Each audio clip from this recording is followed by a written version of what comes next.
A didática dos 7 milagres de Jesus narradas no Evangelho de João. Olá, eu sou o pastor José Carlos e seja bem-vindo ao canal No Contexto do Fim. Eu trago para você então essa série de reflexão sobre os 7 milagres de Jesus narrados no Evangelho de João. E hoje eu vou falar sobre o primeiro deles.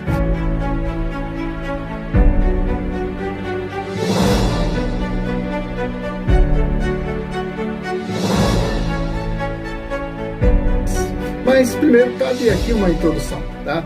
O Novo Testamento, ele começa com 4 testemunhos da vida e do ministério de Jesus na Terra. Quer saber? Mateus, Marcos, Lucas e João.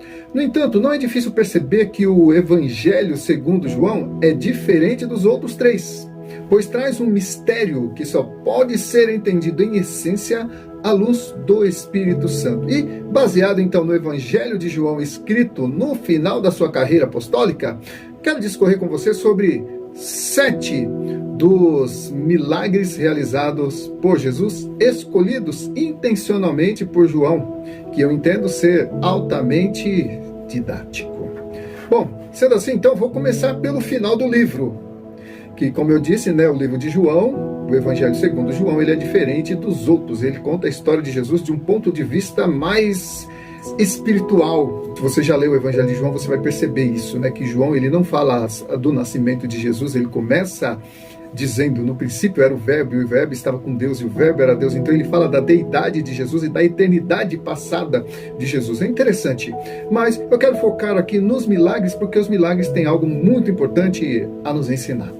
Então, vamos lá, vamos começar pelo final, porque o final explica o restante do livro, É interessante, começar a ler um livro pelo final, mas é isso que eu quero fazer. João, capítulo 21, versículo 25, que diz o seguinte: na verdade, Jesus fez diante dos seus discípulos muitos outros sinais que não estão escritos nesse livro. Porém, esses foram registrados para que vocês creiam que Jesus é o Cristo, o Filho de Deus, e para que, crendo, tenham vida em seu nome. Então João, ele explica aqui a razão do livro ser escrito. Ele diz que Jesus fez muitos outros sinais que não estão escritos no livro, mas esses foram escolhidos por João para que possamos crer que Jesus é de fato o Cristo, o Filho de Deus, e para que, crendo, possamos ter vida no nome dele. Bom, sendo assim, então, olha só. Os 4 evangelhos, eles registram mais de 30 milagres operados por Jesus, embora João informe que muitos outros foram realizados, e se todos eles fossem narrados, não haveria livro do mundo para registrar todos eles. No entanto, o evangelista João propositalmente relata apenas 7 deles. Daí surge a pergunta: por que 7? E por que ele escolheu esses e não outros? Porque foram centenas de milagres. Bom, sabemos que Jesus só se tornou conhecido depois de ter sido batizado, após o qual escolheu os seus 12 discípulos e com eles, então, iniciou seu ministério messiânico. Seus ensinos eram endossados e legitimados por meio dos milagres que realizou. No entanto, os 7 milagres de Jesus narrados por João têm algo muito importante a nos ensinar. Sendo assim, vamos ao primeiro milagre. Você sabe qual é? É esse mesmo. Jesus transforma a água em vinho. Vamos entender o mistério por detrás desse primeiro milagre. Porque diz lá no Evangelho de João, que diz que com isso deu Jesus início ao seu ministério, aos seus milagres. Diz assim o texto: no terceiro dia houve um casamento em Caná da Galileia. A mãe de Jesus estava ali. Jesus e seus discípulos também haviam sido convidados para o casamento. Tendo acabado o vinho, a mãe de Jesus lhe disse: eles não têm mais vinho. Respondeu Jesus: que temos nós em comum, mulher? A minha hora ainda não chegou. Sua mãe disse aos serviçais, aos funcionários ali da casa, a pessoa que estava servindo: façam tudo o que ele lhes mandar. Ali perto haviam 6 potes de pedra usados pelos judeus para as purificações cerimoniais. Em cada pote cabia entre 80 e 120 litros. E disse Jesus aos empregados: enchei os potes com água, e eles então encheram até a borda. Então lhes disse Jesus: agora levem um pouco do vinho ao encarregado da festa. Eles assim o fizeram. E o encarregado da festa provou a água que fora transformada em vinho, sem saber de onde este viera, embora o soubessem os empregados que haviam tirado a água. Então chamou o noivo e disse: todos servem primeiro o melhor vinho, e depois que os convidados já beberam bastante, o vinho inferior é servido, mas você guardou o melhor até agora. Este sinal miraculoso em Caná da Galileia foi o primeiro que Jesus realizou, e revelou assim a sua glória, e os seus discípulos creram nele. Agora, qual é a didática deste milagre? Amado, não é sem razão que Jesus inicia seu ministério numa festa, e não era qualquer festa, era uma festa de casamento, né? Uma celebração de uma aliança. Guarde bem essa palavra, que ela é muito importante para você entender o mistério. No entanto, no meio da festa, aconteceu que o vinho acabou.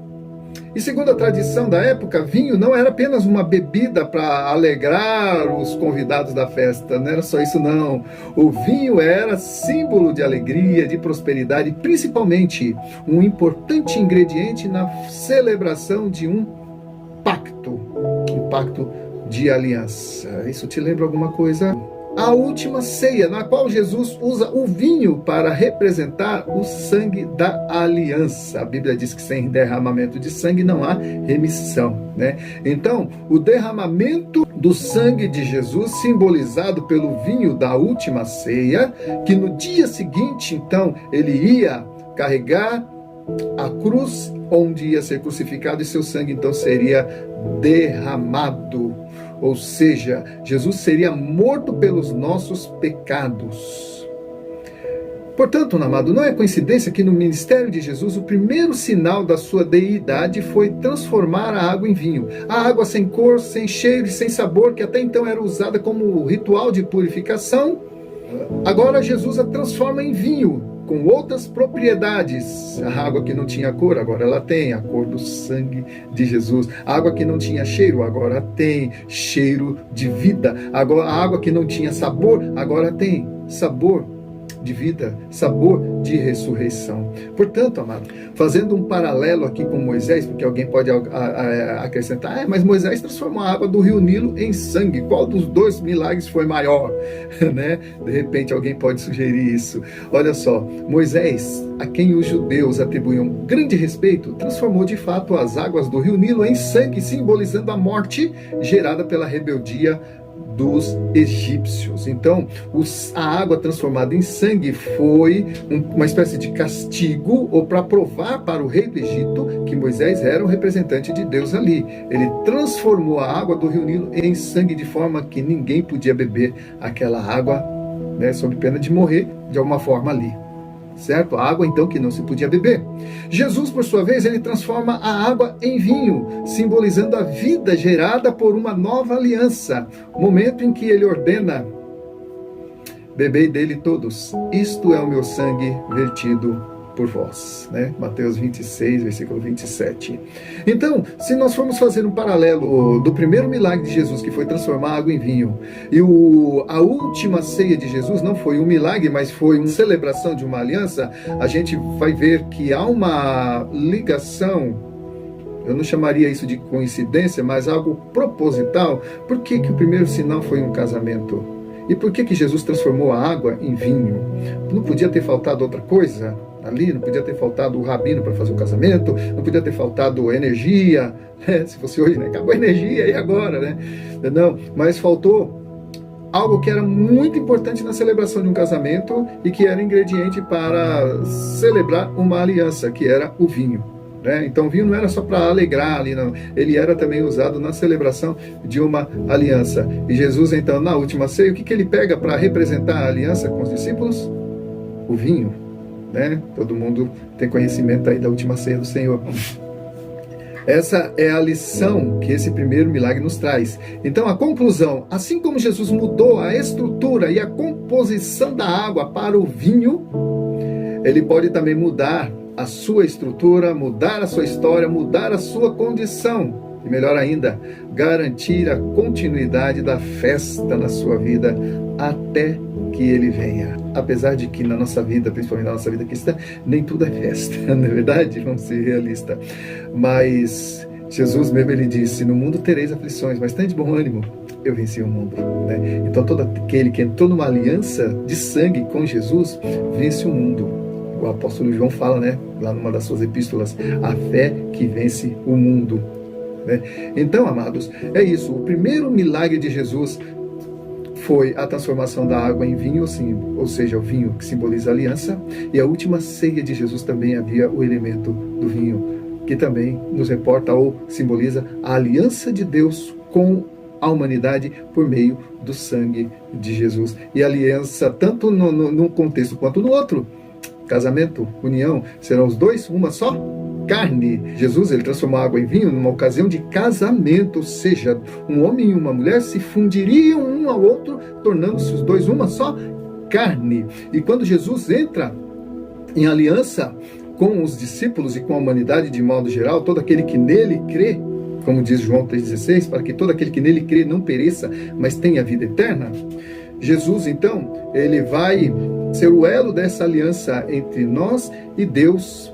E o apóstolo Paulo vai endossar depois, muito apropriadamente, dizendo: aquele que se une ao Senhor se torna um só espírito com Ele. Que bênção, né, amados? Então, é isso que eu queria expor para você aí, esse primeiro milagre de Jesus. E no nosso próximo encontro também na série, né, dos milagres de Jesus, nós vamos estar abordando um outro milagre e um outro ensinamento por meio desse milagre. Lembrando que foram 7 os milagres que João escolheu para estar escrevendo ali. E faz sentido, né? Porque Jesus fez muitos outros milagres que não estão nem escritos na Bíblia. Mas João escolheu apenas 7 desses milagres. E uma das razões é porque esses milagres têm um ensinamento para nós. E a gente vai estar, então, fazendo aí essa série dos 7 milagres de Jesus. Não sei se vai ser semanal, o que vai ser, né? Eu vou postar, então, uma reflexão sobre um dos milagres de Jesus narrados no Evangelho de João. Amém? E se você não é inscrito nesse canal, se inscreva, dê aquele joinha se você foi edificado e compartilhe também se você crê que outra pessoa possa ser abençoada e nos ajude aí a difundir a mensagem da cruz, a mensagem da aliança, né, com Jesus, tá ok? E desde já eu agradeço. Fique na dispensação do Senhor Jesus, então, até o nosso próximo encontro.